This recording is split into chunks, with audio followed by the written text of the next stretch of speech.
पद्धतीने परळी वैजनाथ तहसीलदार कार्यालयाने कोणतेही कागदपत्र पुरावे न पाहता 1200हून अधिक लोकांना विलंबित जन्म प्रमाणपत्र दिले आहेत।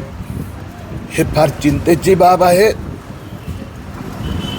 सकाळी तहसीलदार कार्यालयातले अधिकारी भेटले होते, आज पोलिसांसोबत विस्तृत चर्चा झाली। पहिली गोष्ट अशी की नायब तहसीलदारला कुठलाही अधिकार नसताना त्यांनी हे सगळे आदेश काढले आणि आता ते सगळे आदेश जन्म प्रमाणपत्र रद्द करण्यात येत आहे। दुसरी गोष्ट, जे जन्म प्रमाणपत्र दिलेत त्यात खोट्या सह्या आहेत, फोर्जरी आहे, फ्रॉड आहे, चीटिंग आहेत, नोटरीचं काय ठिकाण नाही आहे, ज्या माणसाचा पत्ताच नाही, फोटो नाही, अर्ज नाही, त्यांनाही जन्म प्रमाणपत्र दिलं गेलं आहे।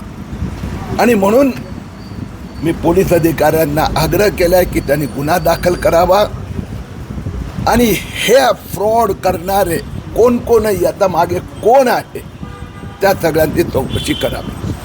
सर, हे प्रकार कधीपासून चालू होता आणि किती जणांवर गुन्हे दाखल करण्याची तुमची मागणी आहे? आता 1200 जे यांना प्रमाणपत्र दिले आहेत ते रद्द होणार। आता दुसरी गोष्ट, ते बेकायदेशीररित्या दिले अधिकार नसताना, तर त्यासाठी तहसीलदार, नायब तहसीलदार यांची चौकशी झाली पाहिजे।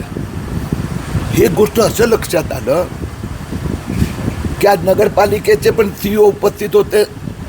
294 विलंबित जन्माचे नोंदी घेण्याचे आदेश आणि त्यांना जन्म प्रमाणपत्र देण्याचे आदेश हे तहसीलदार, नायब तहसीलदारने दिले होते आणि त्यात असं लिहिलं होतं की या सगळ्या सुनावणी तुम्ही उपस्थित होत्या, नगरपालिकेने एक पण सुनावणी अटेंड नाही केली आहे। म्हणून हे चीटिंग, फ्रॉड, फोर्जरी हे भारताच्या घटनेची खेळ आहे। कारण की यात बांगलादेशी असो, रोहिंग्या असो, विदेशी असो, पाकिस्तानी असो, अफगाणी असो, कोण असेल कोणालाच माहीत नाही। ज्याच्याकडे हिंदुस्थानात जन्माचा एक पण कागदपत्र नाही त्याला तुम्ही जन्म प्रमाणपत्र दिलं, हे मोठ्या प्रमाणात इथल्या लोकांवर अत्याचार व आतंकवादाला प्रोत्साहन। सर, पुढची प्रक्रिया काय असेल आणि यामध्ये आता मी आग्रह केला आहे पोलीस अधिकाऱ्यांना गुन्हा दाखल करावा। आता तहसीलदार स्वतः तक्रारदार म्हणून आले आहेत, माझी त्याला हरकत नाही। कारण की नायब तहसीलदारनी फोर्जरी केली आहे, त्यात सहभागी आहेत आणि त्यांना असं वाटत असेल की ते तक्रारदार झाले म्हणून ते वाचणार, असं नसते। त्यांनी तक्रार केल्यानंतर पण जर सिद्ध झालं की ते त्यात इन्व्हॉल्व होते आणि मी स्वतः इथे लक्ष घालणार आहे। बीड जिल्ह्यात 4 ठिकाणी मोठ्या प्रमाणात घोळ झालेले आहेत। बीड येथे FIR गुन्हा दाखल झाला आहे। आज परळीचे मला विश्वास आहे की 1-2 दिवसात गुन्हा दाखल होणार। याचा नंतर मी जात आहे गेवराई आणि पुढच्या आठवड्यात परत बीड जिल्ह्यात येणार मादरगाव।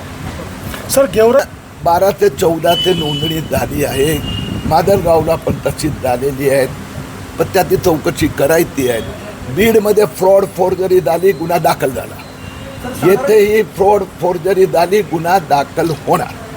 साधारणतः किती दिवसात एकंदर महाराष्ट्रात 2,23,000 अर्ज तहसीलदारला जे अधिकार दिले गेले ते नोव्हेंबर 2023 मध्ये, त्यानंतर 2,23,000 अर्ज आले, त्यातनं 1,23,000 महाराष्ट्रात प्रमाणपत्र देण्याचे आदेश दिले।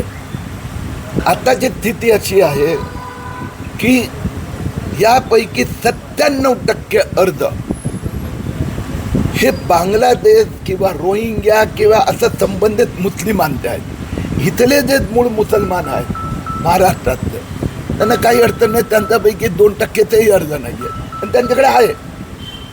हे सगळे 40 वर्ष, 30 वर्ष, 60 वर्ष, आणि म्हणून एक शंका अशी येते की विदेशाहून किंवा अपात्र लोक हे सगळं करत आहेत।